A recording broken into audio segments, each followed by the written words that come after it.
na magkakaroon daw ng bagong endorser ang Brilliant at nagsisimula ang pangalan noon sa letter K. Tignan niyo yung larawang ipinost dito ni Miss Glenda, mga kachika. Nakita niyo yung shadow na yan? Nakita niyo kung kanino nire-reference yung picture na yan? Di ba si Kim Chiu yan?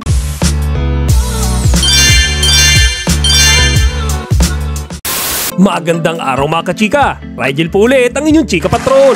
Bago tayo magsimula mga kachika, inaanyayahan ko muna kayong mag-subscribe dito sa ating munting channel para palagi kayong updated sa mga latest at nagtitrending ng mga showbiz balita. Samut-saring reaksyon ang natanggap ko doon sa nakaraang content ko mga kachika, kung saan pinag-usapan natin kung sino nga ba ang tinutukoy ni Miss Glenda de la Cruz ng Brilliant Skin Essentials. Para sa mga hindi pa nakakaalam, meron kasing naging isang blind item post si Miss Glenda kung saan sinasabi niya na magkakaroon daw ng bagong endorser ang Brilliant at nagsisimula ang pangalan noon sa letter K. Ngayon mga kachika, doon sa post ko, sinabi ko na malaki ang posibilidad na si Kim Chiu yung tinutukoy na iyon ni Miss Glenda.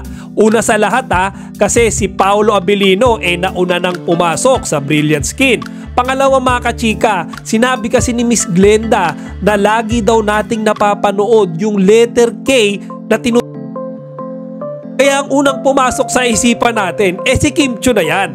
Kaya mga kachika, dito na nagsimula bahati yung opinyon ng mga tao. Marami kasi yung nagsasabi na si Kim Chiu daw under ni Dr. Vicky Bello at malamang sa malamang daw yung bagong magiging endorser ng Brilliant na tinutukoy ni Miss Glenda si Catherine Bernardo. Ngayon mga kachika, ito na yung patunay na hinihintay natin. Tignan niyo yung larawang ipinost dito ni Miss Glenda mga kachika. Nakita niyo yung shadow na yan? Nakita niyo kung kanino nire-reference yung picture na yan? Di ba si Kim Chiu yan? Kayo na mismo yung umusga mga kachika kasi nandyan na yung resibo. Kaya ngayon nga nagpipiesta na naman tayong mga Kim Pao fans dahil sa balita na ito na alam nyo kinumpirma ng larawan na yan.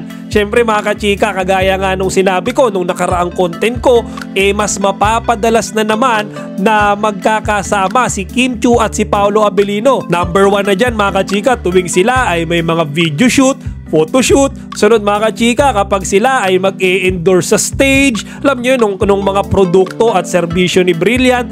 Kaya mga kachika, mas madalas na naman natin sila makikita na sweet sa isa't isa. Kaya mga kachika, masaya din ba kayo ngayong kumpirmado natin na magiging bagong parte ng Brilliant Skin si Kim Chiu? At magkakasama na sila doon ni Paolo Abilino. Ilagay nyo lang dito ang inyong mga opinion sa comment section. Chika Patrol signing out. Chika, huwag niyong kalimutan mag-like, comment, and subscribe. Para sa iba pang mga celebrity news, i-click lamang ang mga videos na ito.